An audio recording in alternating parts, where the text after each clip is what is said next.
But instead of trying to remember all of that, I have one template. I can solve rest of the issues with GoalSeek.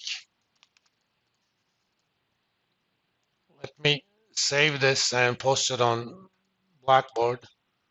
So if you guys want to join me,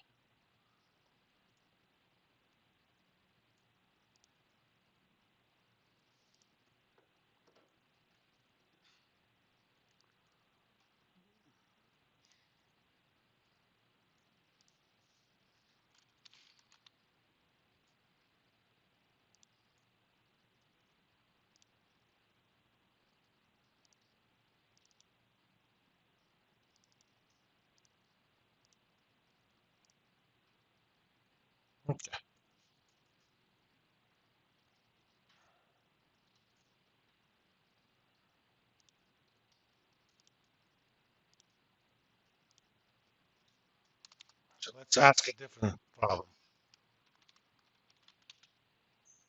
Suppose you have a 5-year quarterly bond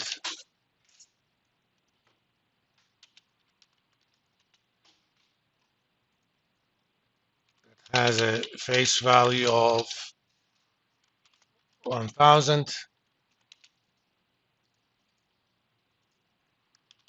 YTM equals 4.25%, and bond trades at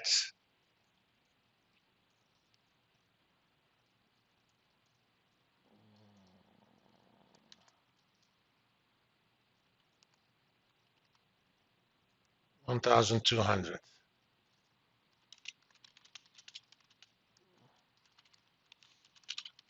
What is the current yield of this bond? Now, when there's a problem like that, it kind of sounds like yada yada yada. What's my uncle's name? But let's think about what the uncle's name is all about. What's the definition of current yield?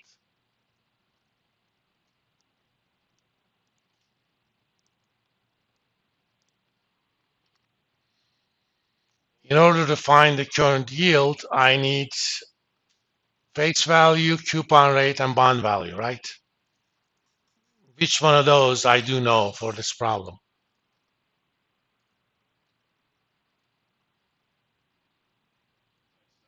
I know face value. Do I know anything else?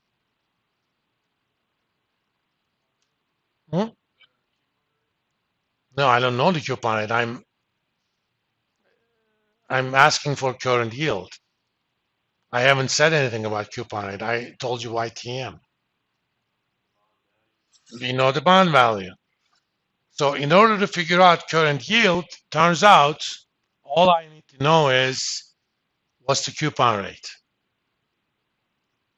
And let's figure it out. Let's go to our template. Coupon rate, we don't know yet. Coupon frequency is what for this problem? 4.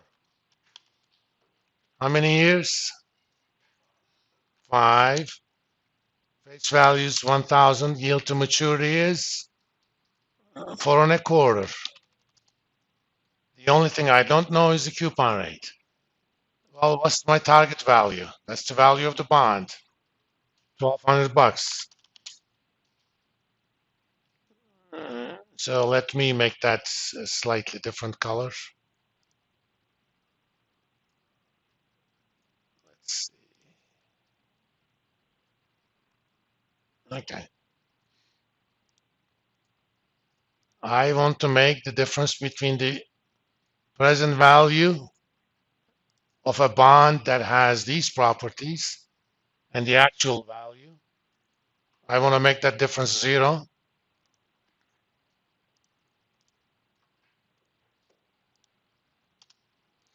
By changing what I don't know.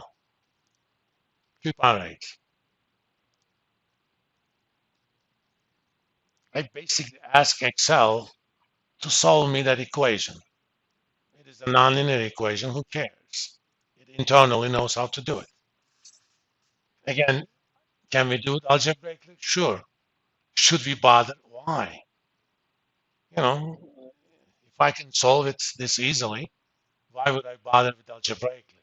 Is anybody here who wants to know how to do that algebraically? No, exactly.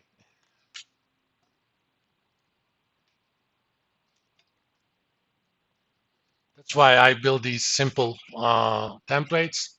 You can solve all sorts of problems.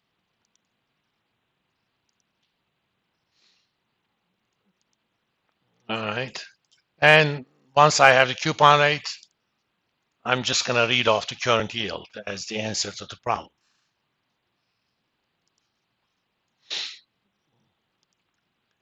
Let's see some of the yield to maturities currently.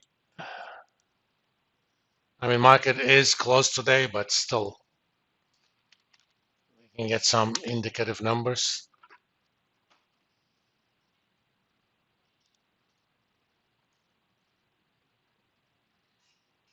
These are the yields for bonds with different maturities. 1 year is 503, 2 years 465, and so on and so forth. Even though I was going to talk about this, the chart that graphs years to maturity against the yield to maturity of treasury bonds is called the treasury yield curve.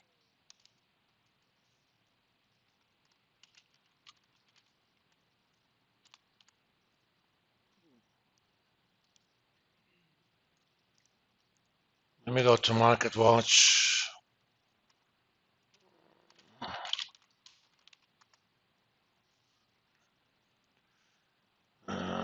Rates. I'll do US 10 year.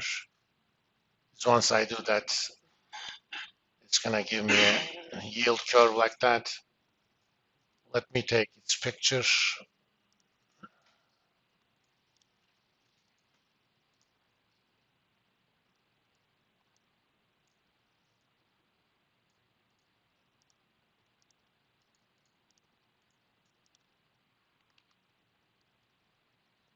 The blue ones are about a year ago. The black one is right now. As you can see, after 1 year, the curve is pretty much inverted. That kind of shape is actually relatively rare, and that happens when market expects that short-term interest rates are going to go down.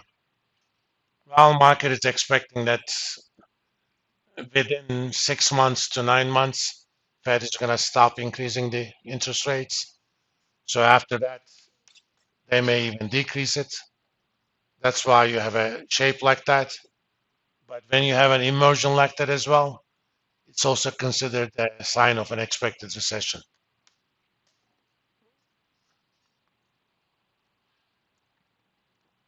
About a year ago, we had an upward sloping yield curve. That meant market expected short-term interest rates to go up, and they did. About a year ago, I think Fed had only moved by about 50 or 75 basis points from zero. Right now, the Fed funds rate is 450. It's almost for sure it's going to be 475 in March and 5 in May. And they may stop there. We'll see, depending upon the inflation numbers. We'll talk more about what determines the shape of the yield curve, but next week, I just wanted to mention that. Now, bonds especially treasury bonds, they do not have a risk about default. Uh, that kind of makes sense. When a country issues a bond that is denominated in the currency that they have the authority to print, why would they ever not pay it? Technically speaking, US Treasury does not have authority to print paper currency, but they do have authority to mint coins. As you know, there's uh, shenanigans going on about the debt limit right now. If somehow the Congress doesn't increase the debt limit, US Treasury may have to default because by law they cannot borrow more, so they can't make their payments. But there's always a solution. US Treasury has the authority to mint as many coins as they want. Okay? And there is nothing in the law that says a coin cannot be a $1 trillion coin. You can mint a coin, make it as big as this table, you know, if you want the size to mean something.